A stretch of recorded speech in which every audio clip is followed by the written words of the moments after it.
Good evening, everyone. Good evening, everyone. I am Rebecca Price with the Nashville Public Library's Special Collections Division, which is right upstairs on the second floor and home to two of Nashville's beloved community spaces, the Civil Rights Room and the Votes for Women's Room. I want to welcome everyone to Nashville Public Library for tonight's Conversations at NPL, an evening with Kathrine Switzer. We are thankful to all of you for joining us here tonight and those watching live on YouTube. And we extend a special thanks to our generous sponsor this evening, the Sandra Shatton Foundation, for making tonight's program and reception possible. Tonight's event marks the final of 3 thematic programs in the revival of Conversations at NPL, the long-standing humanities-based public program series presented by NPL Special Collections, which aims to stimulate serious public dialogue on all facets of culture, history, and modern society. These programs broaden the work that Special Collections does upstairs in our program spaces, the Civil Rights Room and the Votes for Women's Room, where we inspire students of all ages, members of corporations, community organizations, and more, with stories of Nashville's rich civil rights history and the fight women continue to wage for equality and equitable treatment in this country. We engage our visitors from all over the world in meaningful conversations about our past and connect the dots to the present, to look at why we still seem to be fighting many of the same battles today. Each season, running from summer to summer, we have an annual Conversations at NPL focus that we use to have these deeper dives and conversations into the areas of equity, individual responsibility, and social justice. This season's focus was sports, and hopefully, folks in the audience were able to attend our first event on Title IX last October, and our second event in March with the incredible and moving story of Arshay Cooper, who captained the first all-black high school rowing team in America. Those 2 programs, as well as a recording of tonight's program, are available to stream on Nashville Public Library's YouTube channel. Now, just for a couple of housekeeping items, please remember to validate your parking ticket if you parked in the library garage, which will validate up to 90 minutes. Sorry. The validation machine is located at the main circulation desk in the lobby, and please be mindful that we are recording tonight's presentation. Before we begin tonight's program, let us be reminded that we occupy the ancestral and traditional lands of the Cherokee, Shawnee, Choctaw, Chickasaw, and Creek nations. We would like to honor all the ancestors of this land on which we meet today, from the elders who have gone before to the generations to come.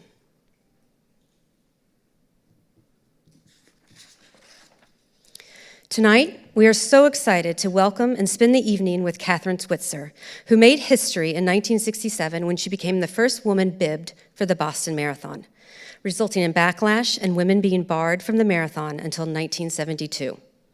Her incredible story is one of perseverance and global social change, and because of her, millions of women are now empowered by the simple act of running.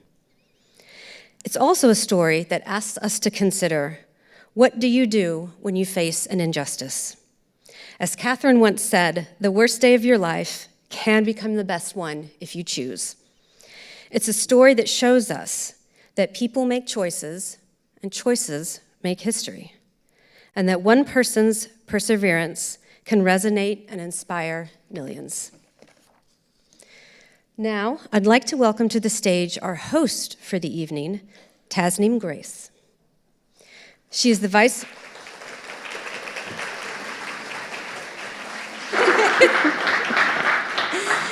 She is the Vice President of Mosaic Changemakers, an organization dedicated to training and inspiring our new leaders of Black and Brown.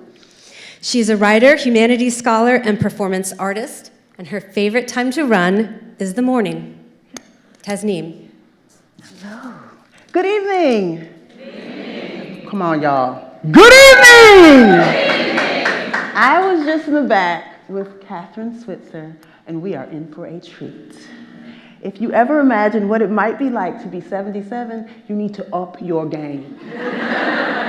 because this woman, 77, is fabulous. It is agile, it is motivational, it is precious, it is everything you might imagine if you've already been reading her book. Raise your hand if you have the book. Raise the book in your hand if you have it. Awesome. Beautiful, beautiful, beautiful. I could tell you more about Kathrine, who some people call Switz, some people call Kathy, some people know as KV Switzer. That's a plug for the book and her history, if you know what I'm talking about. But we're going to let Meryl Streep tell us more about Kathrine Switzer.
Field of 601 starters braved chilly winds and a steady drizzle in the 71st Boston Marathon.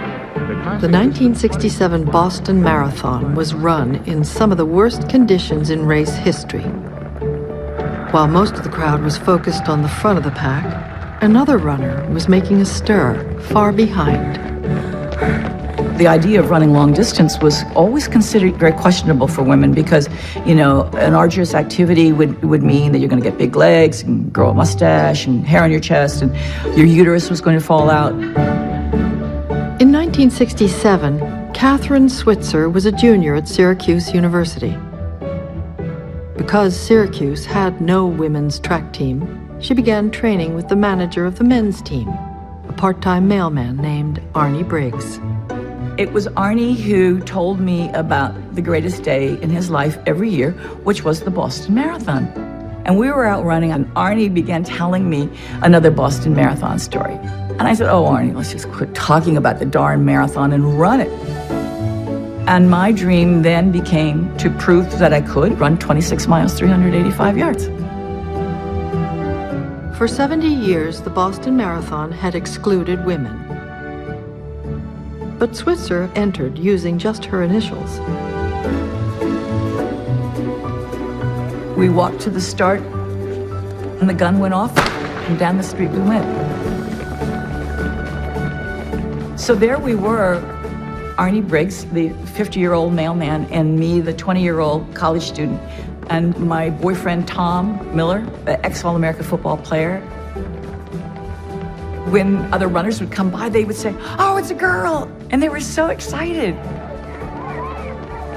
And all of a sudden, the press truck is in front of us, and they're taking, pictures of us. On this truck was the race director, the feisty guy by the name of Jock Semple. He just stopped the bus, jumped off, and ran after me. And he just grabbed me and screamed at me, get the hell out of my race and give me those numbers. He had the fiercest face of any guy I'd ever seen. And all of a sudden, Big Tom, my boyfriend, came with a streak and gave Jock the most incredible crossbody block and sent Jock flying right through the air and landed on the curb. And all of this happened in front of the press truck. Journalists got very aggressive. What are you trying to prove? Are you a suffragette? Are you a crusader? Whatever that is, And I said, what? I'm just trying to run. Then it got very quiet. Snow's coming down. Nobody's saying anything. And I turned to Arnie and I said, Arnie, I'm gonna finish this race on my hands and my knees if I have to. If I don't finish this race, then everybody's gonna believe women can't do it. I've got to finish this race. I finished that race in 4 hours, 20 minutes. It wasn't until we stopped on the thruway to get an ice cream and some coffee that we see the newspapers and the coverage front and back of all the different editions with the pictures. I realized that now this was very, very important, and was going to change my life, and it was probably going to change women's sports. There is an expression in a marathon that you do go through sort of a lifetime of experience.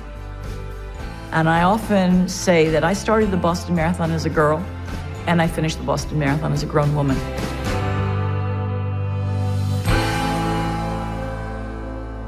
You all, it's a girl! It's a girl! It's a girl! Good to see you.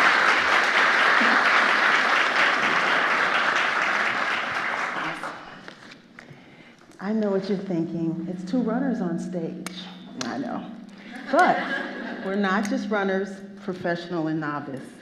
We're also orange women. I also went to Syracuse. Y'all better say something for Syracuse. What's wrong with them? The other TSU, the other SU. And I also ran some streets in Syracuse. And we also went to Newhouse School of Communications, and we also consider ourselves journalists. We do. So, sister. Absolutely. And did you notice our shirts? You'll learn more about Fearless. We'll learn more about this later. You'll learn more about it later. But good to see you. Good to see you too. Yes.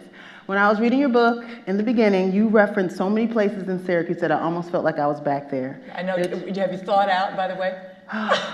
You have no idea how cold Syracuse is, unless you live there, been there. Yes. Honestly, it's got the worst climate of any city in the United States. This is on record, even more than Anchorage, Alaska. It is. It's the ice belt. Unbelievable. It's unbelievable. Yeah. But you would run through it. That was the point. Like I would run in the tread of snow trucks. And I'd run through canyons of snow. Yeah. Because when the snowplow would come, they'd just throw it up higher. That's right, that's right. You would not close school in Syracuse unless I think it was 28 below wind chill.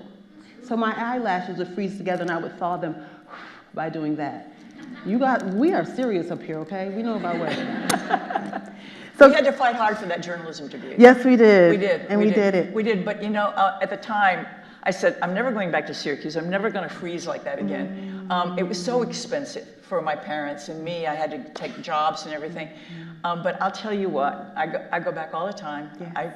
I send them money. I was a commencement speaker, if you can imagine that. Honorary doctor from Syracuse. And that degree, I don't know about you, but it's really served us well, don't you think? Definitely. Yeah. So. I mean, there's a lesson in this too, and that is for yourself or anybody you know or your kids, try to get the best education you possibly can. Absolutely. It's worth the sacrifice, it really is. Yeah, and follow that dream. For us, it was writing and telling stories, and so we're happy to share one with you today. One of the stories I'd like you to talk about is the one beyond what we just saw that Meryl Streep was saying. Yeah. We know that you are a figure in women's history, but what do you want the people to know beyond just the photo and the race? First of all, I wouldn't be here if it weren't for a photo, which is an amazing journalism story in itself, and we'll be talking about that. And the incident itself is hilarious in the retelling, but it's the aftermath, all right? But the point is about me, I actually am extremely mortal and pretty ordinary. I have to do the dishes at night too, and I pee in the bushes before a race like anybody else. Like all runners. There's always a tremendous line at the toilets, and so, Yes. I remember once peeing in the bushes with somebody, and she said, "Oh my God, I'm peeing with Kathrine Switzer." They call it Switz pee. Yeah. Yeah, I love it. But let me just say this: beyond the icon or whatever I am, I am a very, very persistent person, and my dream is to empower every single woman on this planet to be able to make a decision on her own to live the life she chooses. And it's a big ambition. But that is a long-held dream, and I'm going to dream that dream until I drop dead. So there you go. I love it. I'm glad you're here with us. I would like you to take us through, pace us, if you will, jog into history, if you will. This picture with Jock Simple, you're wearing gray sweatpants, baggy. definitely maybe the fashion back in the 1960s. I don't know. No, they were my crummy clothes. Oh, okay. Crummy clothes. It was cold. Yeah. You were in Boston. Yeah. Pace us through that. Jog us through what was on your mind before he came at you, and then when your boyfriend comes in, gives him some muscle. Let's even go back a little further. Okay, take us. So in practice, Arnie Briggs, who was 50, and I was 19, he was really old, 50. But when you're 19, 50's old, right? But he took me under his wing. He had been a runner of note. And so, but he never thought he was going to run the Boston Marathon again. He'd run it 15 times. And every night at practice, he would tell me about the greatest day in his life, which was the Boston Marathon. And then, I told him I wanted to run, and he said, well, a woman couldn't run it. It's physiologically impossible, which really got my dander up. And he said, okay, if you show me in practice, I'll be the first person to take you to Boston. Yeah. And when I did it, he honored the promise, which is astonishing. Yeah. And I guess we call that allyship now, which is Arnie invented it.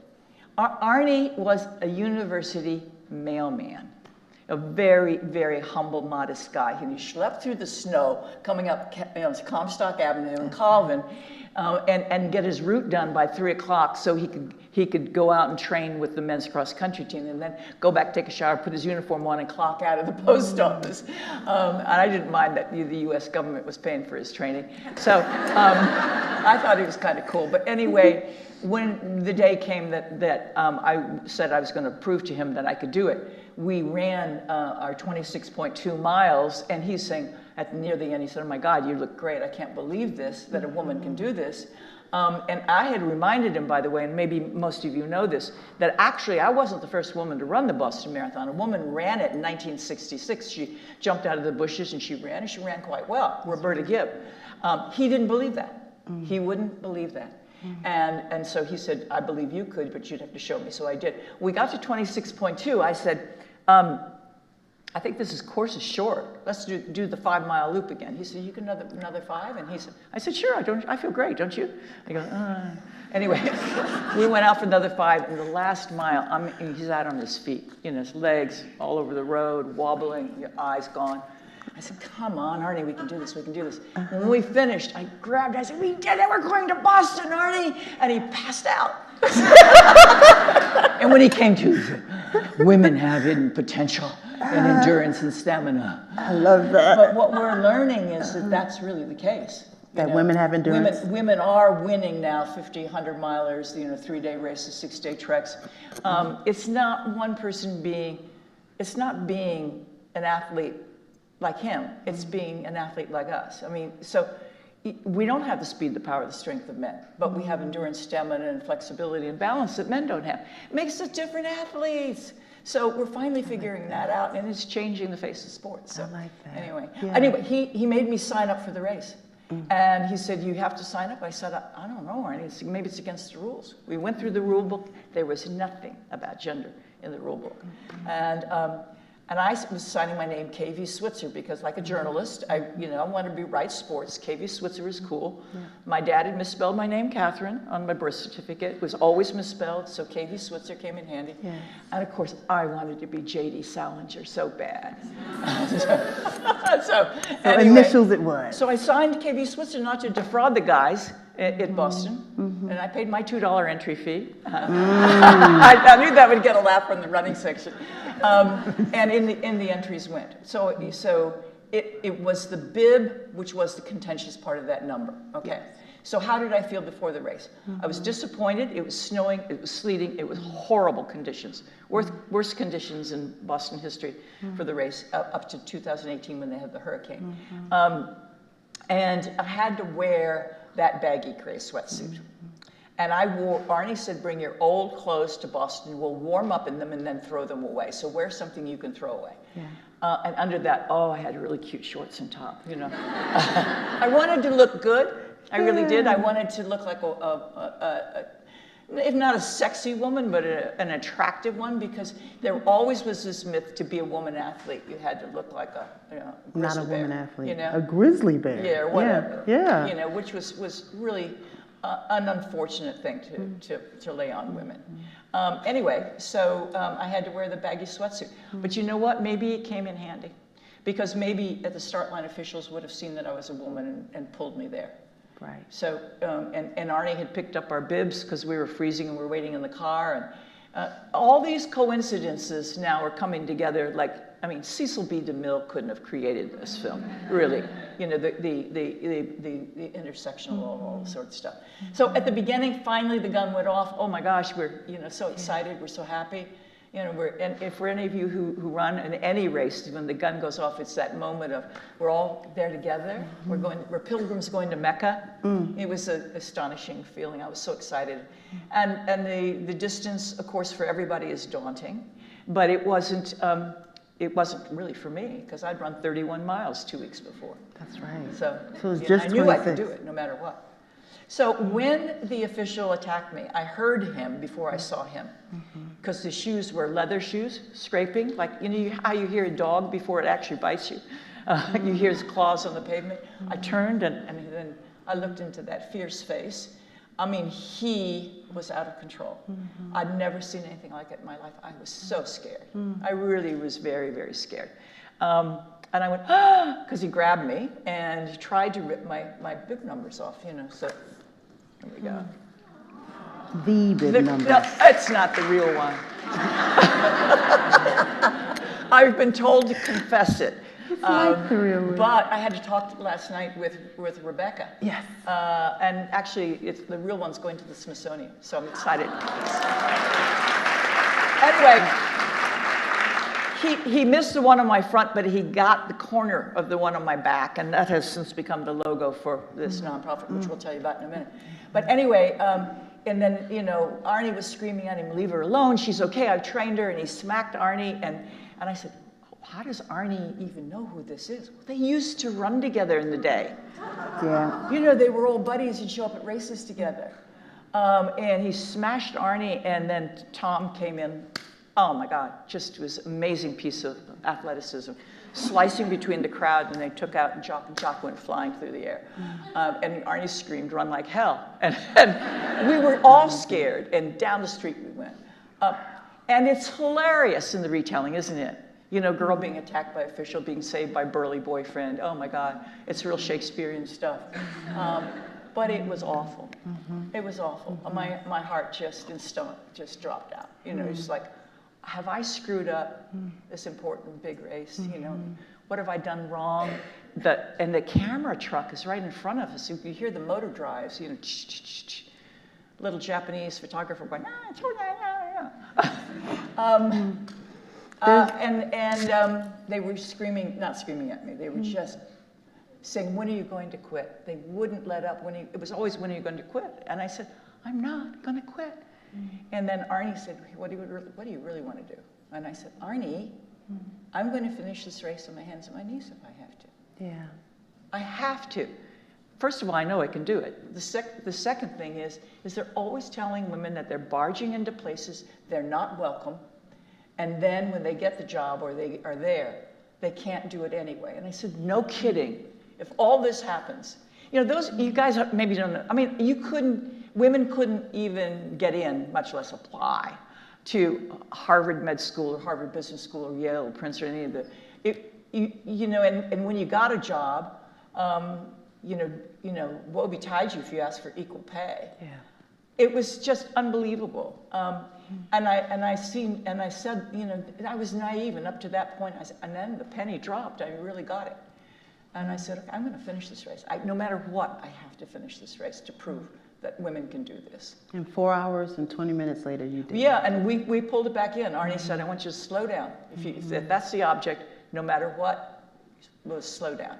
Yeah. And you know, a funny thing happens. It's still 26.2 miles and still hard.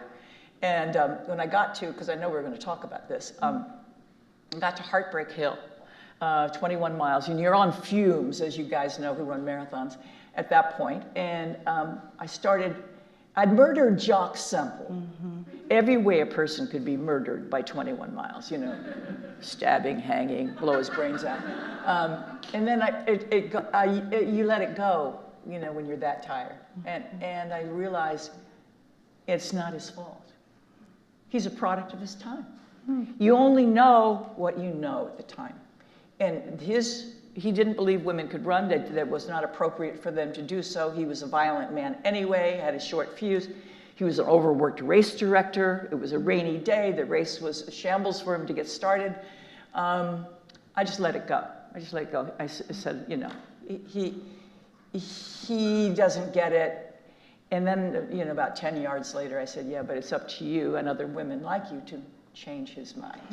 And how are you going to do that? Yeah. And I said, well, I'm better than 4 hours and 20 minutes. I'm going to have to show him I'm a better athlete, because that's the only thing he understands is athleticism. And then I really am embarrassed to say at that point, I got upset with women. I said, where are all the women? They don't get it. These women drive me crazy. You know, they're not taking on any challenges. They're not pushing themselves. They believe all these horrible myths of limitation. Oh my gosh, you know. And I said, oh, come on, Kathrine. You know, they haven't had an opportunity. You've had an opportunity. You know, you've had Dad encouraging you and Arnie. You've got to create that opportunity for them. Well, I didn't know what that looked like, and I thought I would start with Jock first and be a better athlete. And so when I crossed the finish line, you know, you'd think, whoopee, I did it. I didn't. I felt really burdened down with responsibility. I felt like I had a lot of work to do. Yeah. Where does that come from, Kathrine?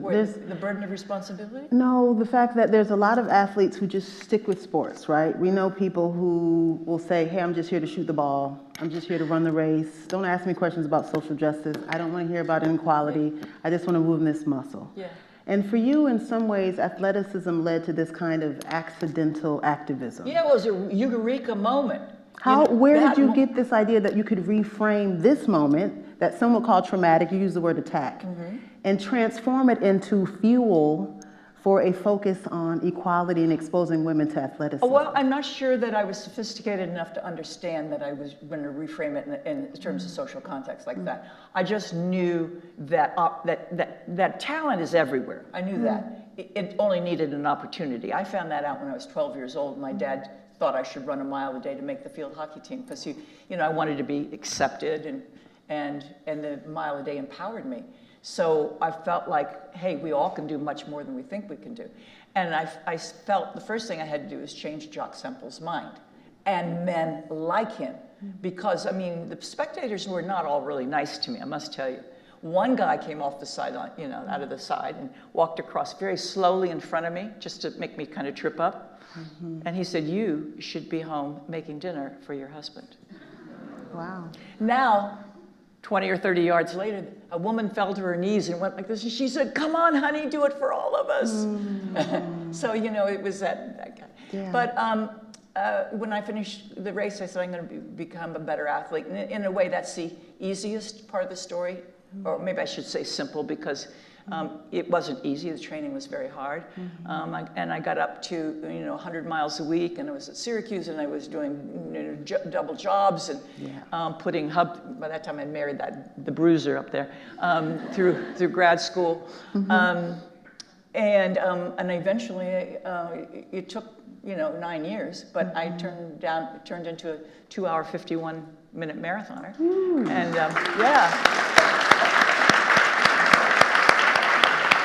And at the time, it was world ranked. You know, it was 3rd in the U.S. and 6th in the world. And I thought, the human body is miraculous. Yeah. It is I love that. Miraculous. And the mind. Yeah. I want you all to think about Kathrine. She's talking about her sports, but she's a writer. And if you turn to page 229, those who have a book. What's in 229? I will read it for you. Oh.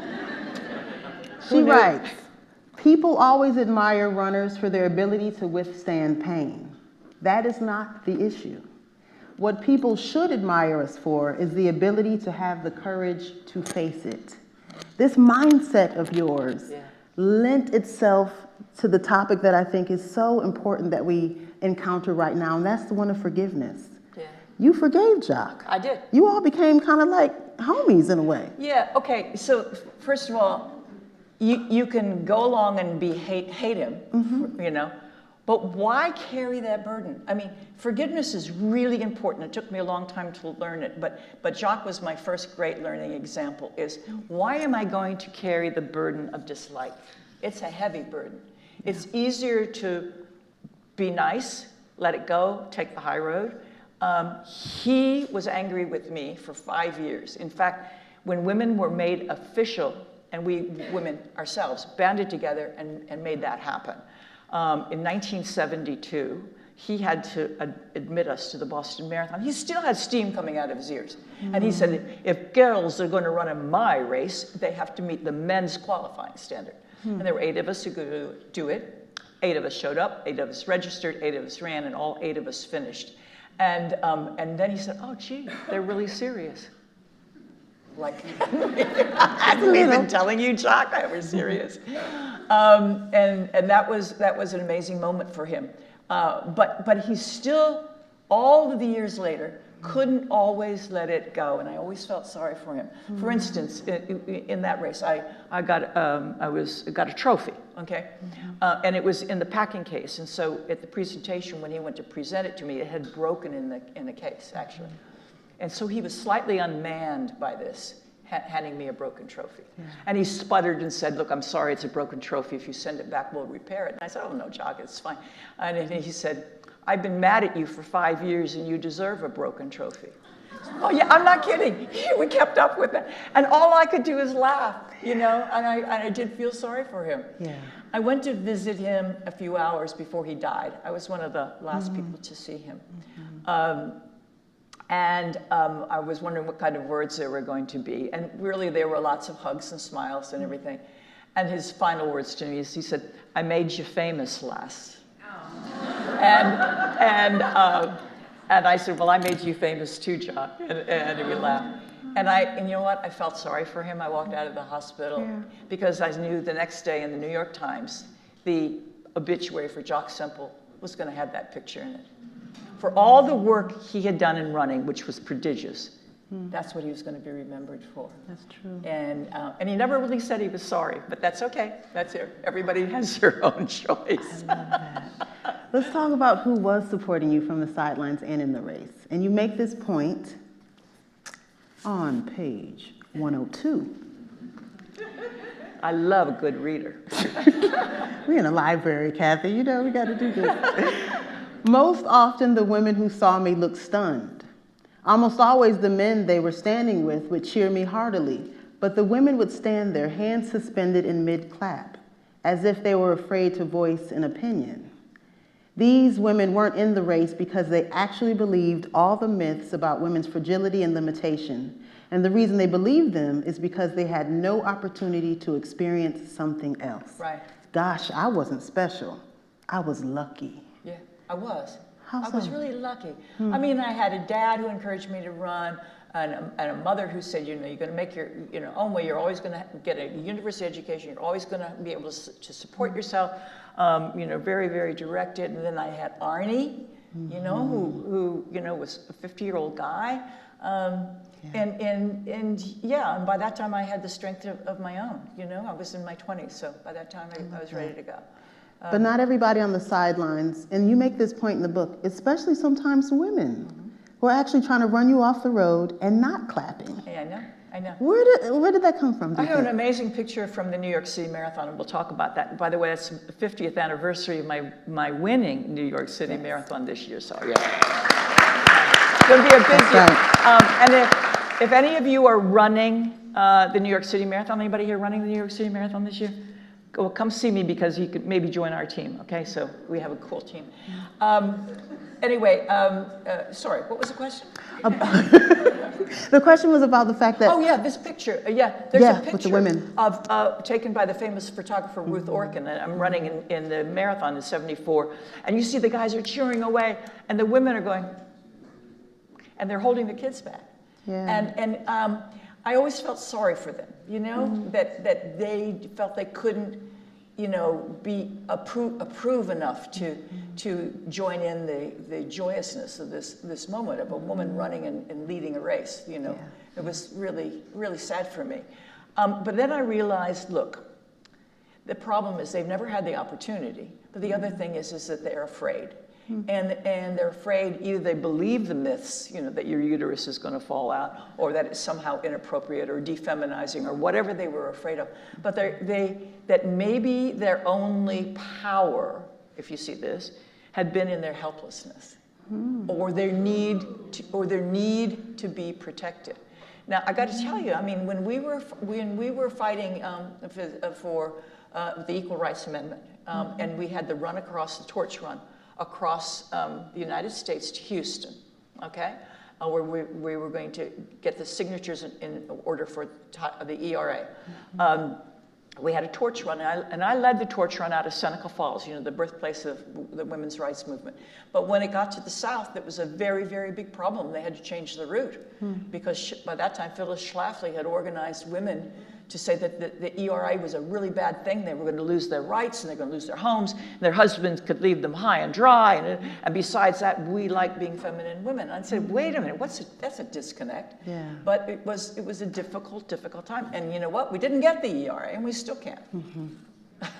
But we did get the marathon in the Olympics. Yeah, okay. You helped us get the marathon in the Olympics. Yeah, all right. LSU. You want to talk about that? I would love to talk about it. Paris, you're headed there soon. Yeah, okay. So yeah. getting the marathon in the Olympics became my drive. So when I say, okay, we finally got women in the marathon in Boston, then the focus became the Olympics. And when I went around saying that we were going to work on getting the women's marathon in the Olympics, the longest event in the Olympic Games at that time was only 1,500 meters, you know, the metric mile. And I said, we're going to get the women's marathon in the Olympics. People thought I was smoking poppy. I mean, really, they couldn't believe that I really thought we were going to get a women's marathon in the Olympics. And I said, you know what? If it's not official, if it's not serious, people won't believe you're serious. They won't. You have to have the official proclamation. That's you right. have to have it.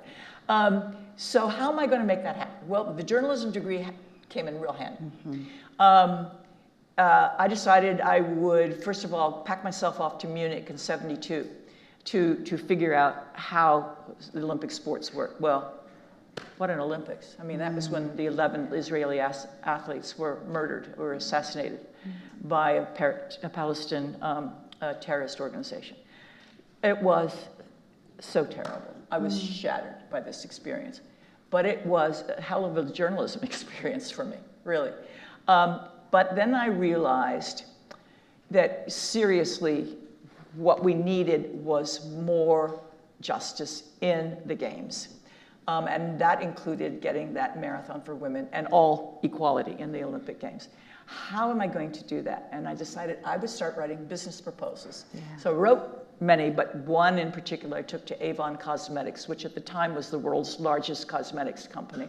And I said, you could get the greatest publicity in the world by sponsoring women's races, therefore creating the opportunity for any woman to come and take part. And in different countries, because you're a big multinational, and we need 24 countries and 3 continents to get this race officially into the Olympic Games.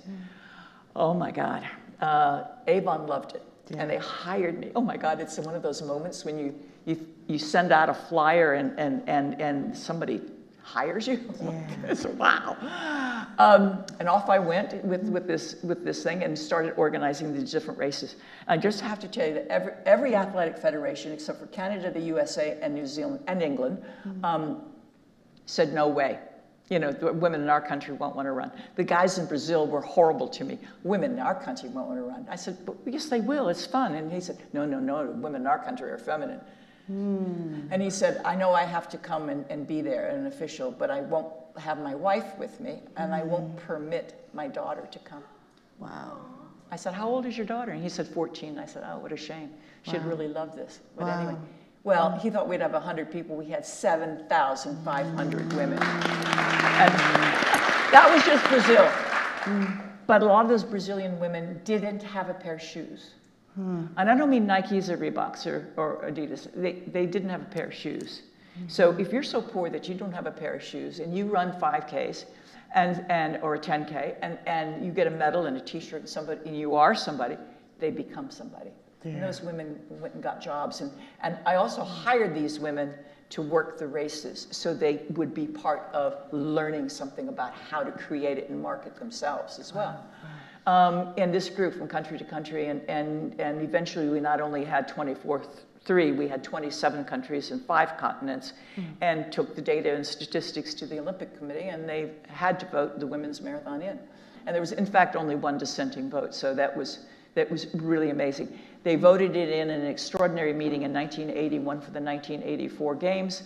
I know most of you are too young to remember that moment, but when Joan Benoit grabbed the race by the throat and absolutely won it in a blazing time and in a very daring performance, you know, I said, okay, what's going to happen in the stadium? Well, the stadium, 90,000 people, just erupted, just erupted with, oh my God, people couldn't believe this, fabulous. And then I wondered what was going to happen around the world, and I said I shouldn't worry about it because 2.2 billion people watched that race. And I was imagining people, you know, in countries where women were still under burqas and couldn't choose their own husbands and couldn't drive a car, get an education. And they're watching, you know, they're watching that. Yeah. And everybody knows 26.2 miles or 42.2 kilometers is a long way to go. Yeah. And here were women doing it. So that changed global thinking about women's capability hugely. I'd always felt that the marathon was not just an athletic event for women in the Olympic Games, that it changed. To me, it was as important as giving women the right to vote. I'll tell you the truth. Yeah. Because, you know, the vote was about our intellectual and social equality. This was about our physical equality. I love that. And for you, you make a connection between what you can do with your body and how you conduct your life. Of course, because your body is empowered. I mean, everybody here who jogs knows that it's instantly empowering. You also write about it. Yeah. Page 293. When ordinary women run, they become extraordinary. That's because running for women is transformational. It is instantly empowering for every woman, every time. This sense of feeling is very real. People talk about walking on air, and I understood now what it meant. It was more than euphoria.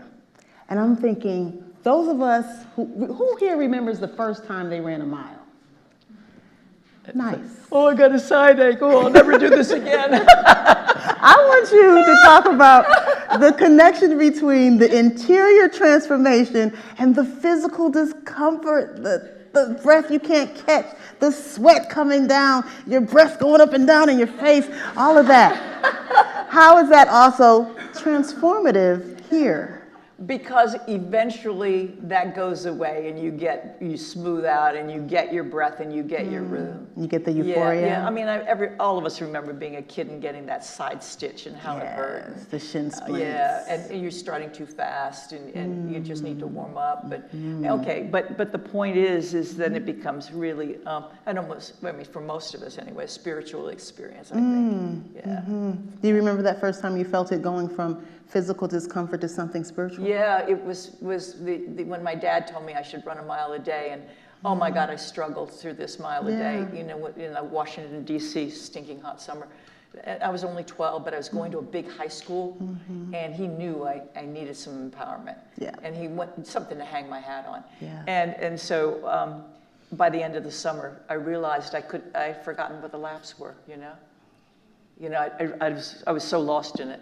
I couldn't keep going. Then when I made the field hockey team, by the way, I was one of the best players simply because nobody could catch me. Yeah. And I never got tired. And so I actually thought it was some kind of magic. And I used to call it my secret weapon. You know, as long as I ran, everything would be fine. And so even after hockey practice, I'd go out and I'd do that mile. And then I decided, hey, if I can run 1, can I do 2? Can I do 3? And then it became like, oh my God, look what I can do. Can I do 26? Yeah. That's beautiful. Yeah. Let's talk about 261 Fearless. Oh my gosh. And how your insistence is that women all over the world are going to be able to access running through exposure and change their lives. Yeah.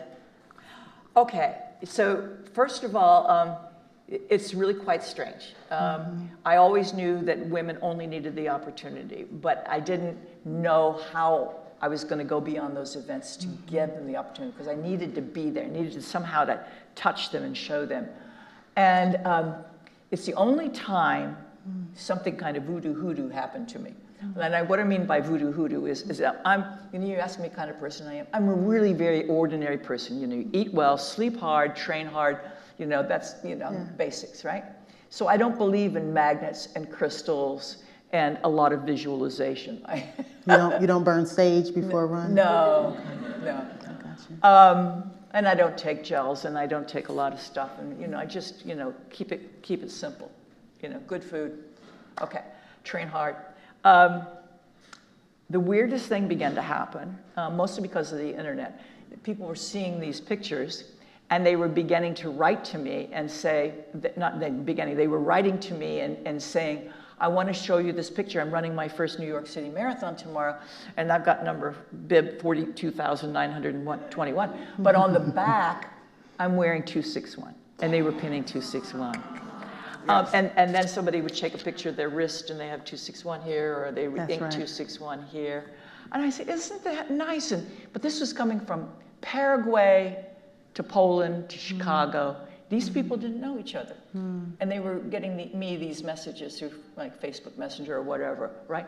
I just thought, oh, it's a really amazing coincidence. When I started getting pictures of their tattoos, I am not kidding, tattoos with 261 on it. I said, okay, what does this mean? I've got to take it seriously. This is real. Okay, it's kind of creepy, right? Well, you know what? It means everybody in the world has been told they're not good enough, or they don't belong, or they're not cool, or they're the wrong color, or the wrong gender, or whatever, and then they start to run. Maybe they couldn't play any other sport and they weren't good at it, or they weren't rich enough to join a tennis club or a golf club or whatever, but they started to run, and they suddenly said, you know what? I am somebody. That's right. I have that empowerment. That's right. And that's what 261 was meaning to them. So I said, what am I going to do with this? And I articulated it to some girlfriends of mine, and they said, oh my God, do you know how powerful that is? I said, no, the only thing I know is I've trademarked it because Nike's going to grab it. And so, but I said, I'm too old. I was 62. I said, I'm too old to start another business. I don't want to do it. And they said, you got to do something with this. We decided to start a nonprofit. And they said, you're the one who always wants to reach out to people. You could use this as a vehicle. I said, how?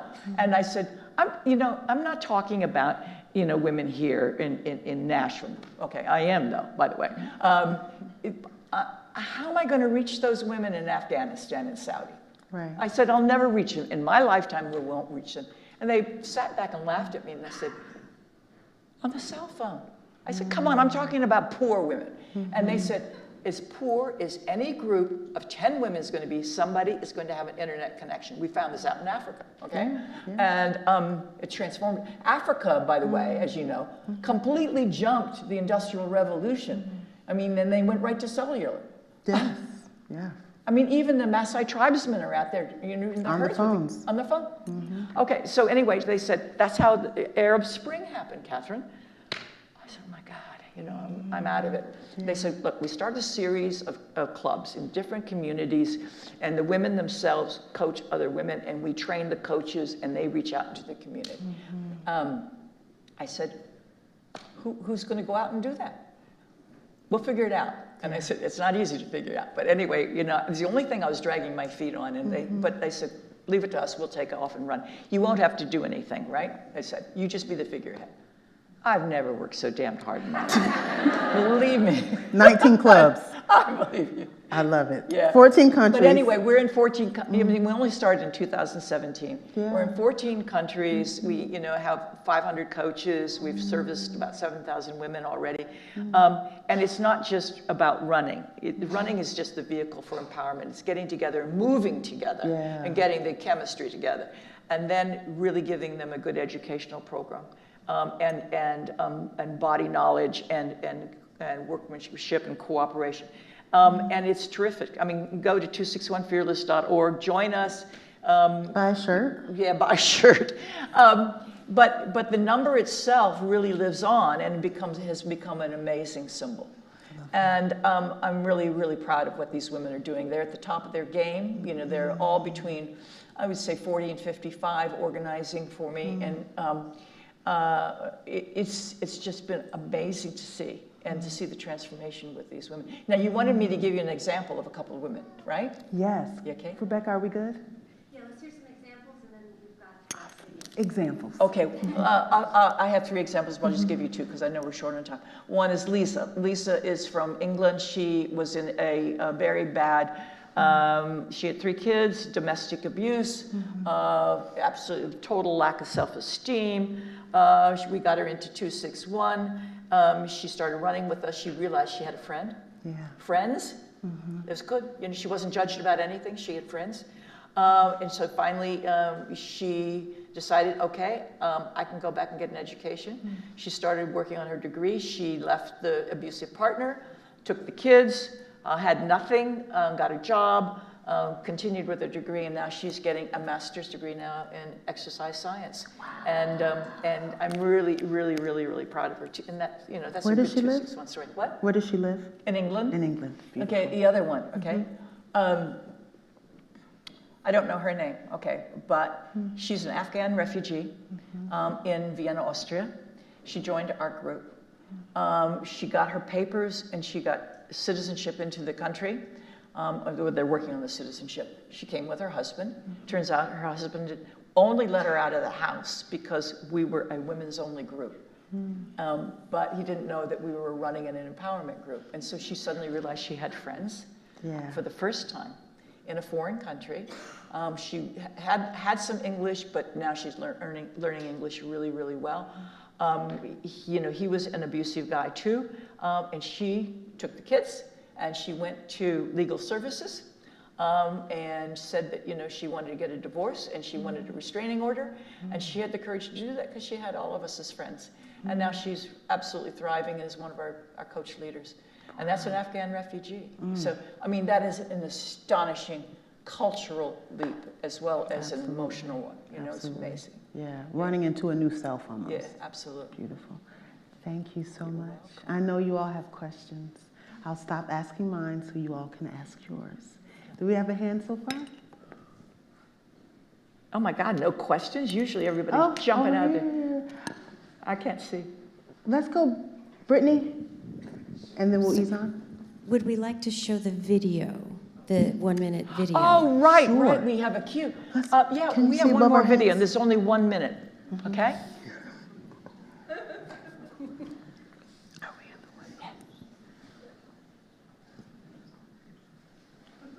While we're waiting for it to come While up. we're waiting, because of our technical difficulties, do we have? As Kathrine Switzer. Never mind. Oh, okay.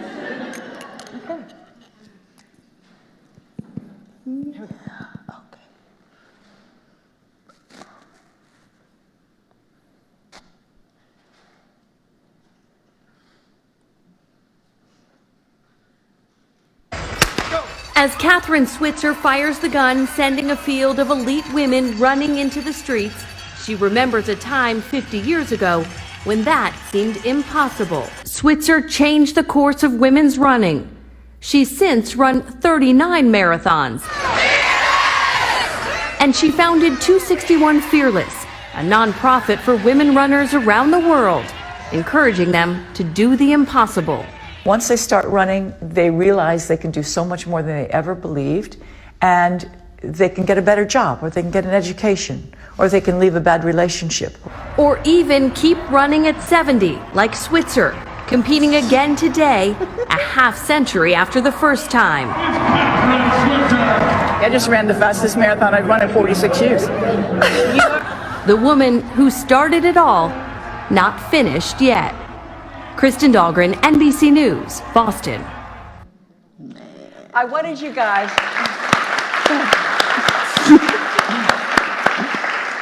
I wanted you guys, and I guess women especially, but I wanted you to see that, because one of the things women fear the most is aging. And you can, you know, stay in shape, stay moving, stay positive, you know, go after your dream, and you can do more than you ever imagined. It is just stunning. So I just, you know, we're doing that as a closer to kind of, That's right. let you, you know, so for those of you who have the running shoes in the back of the closet, you know, please get them out and put them on and get outside. Yes. Thank you, Kathrine. You're Thank welcome. You. All right. Okay. Questions? Thank you very much. I'm going to be the bad guy. We're going to just take a couple of questions because we do, like we said, have the meet and greet line. So even if you don't get a question in, you'll still get to meet Kathryn, have something signed, and take a picture. And we want to honor that time as well. So we're going to do a couple of questions. Yes, ma'am. Hi, my name is Brittany Cole. I'm a native of Nashville. This has been phenomenal. I'm so glad we met today and I learned about this and I got to be inspired by your story. I wrote down something that you said because it stood out to me. I do a lot of work in the DEI space, helping women be retained in corporate America. And you said that you read the rule book and there was nothing in there about gender, so you registered. So often in the workforce setting, a lot of women do the opposite. You're looking at a job posting, you don't see yourself, so you count yourself out. You counted yourself in. What would you say to the woman in the room that may not be a runner, but is looking for confirmation in every other place but inside? What would you say so that more women count themselves in? Because so much of what you shared about the 70s, I think I was thinking like, a lot of that is still happening today. So what would you say to that woman? Thank you. Great question. Thank you. Gosh, I'm under the impression that we're more and more sensitive about gender than ever before. Am I answering this question right? So I would say, gosh, take courage. I mean, I think that we're way ahead of where we were then. I mean, I'm looking at the New York City Marathon actually has 2,000 more women than men this year. Can you imagine that? I mean, it's 25,000 men, 27,000 women. The economic power of those women is massive. So I would say, well, whatever your gender proclivity, we have become a lot more tolerant in that area. Sports is wrestling with it, of course, right now, in terms especially of gender change. But we will get there.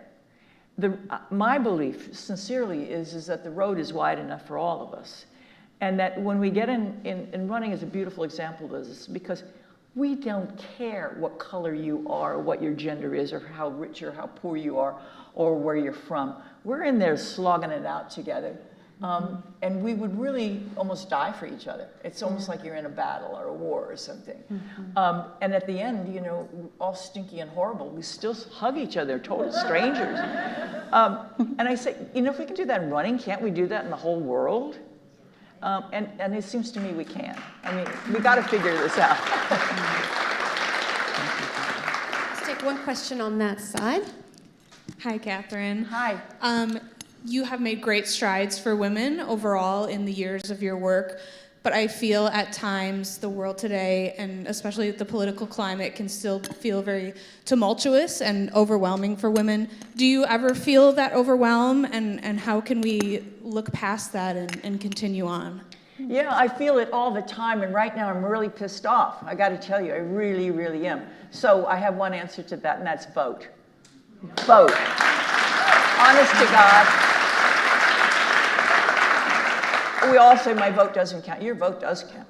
And I would really love to see women absolutely hit the streets again and say, okay, this is a voting campaign. Get together, get buses, help people get there, and tell your kids, people gave their lives, their fortunes, their names, their reputations for us to have the right to vote. And it is, I think, absolutely shameful if you don't vote. So that's my biggest thing on that one. Well, I think that's a wonderful place to end the conversation. You get to meet her and take a picture.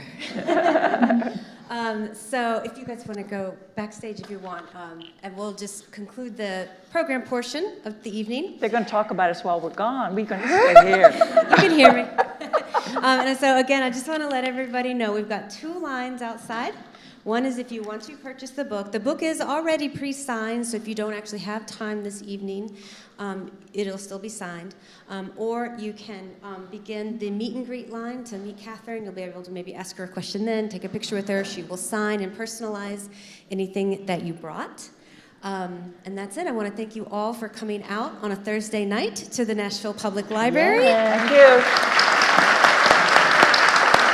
Ooh, they're getting in line. I want to thank Kathryn I want to thank Tasneem for giving of yourself so generously tonight and all the wisdom and lessons that you've departed on us this evening. Thank you so much. You're welcome. Thank you all.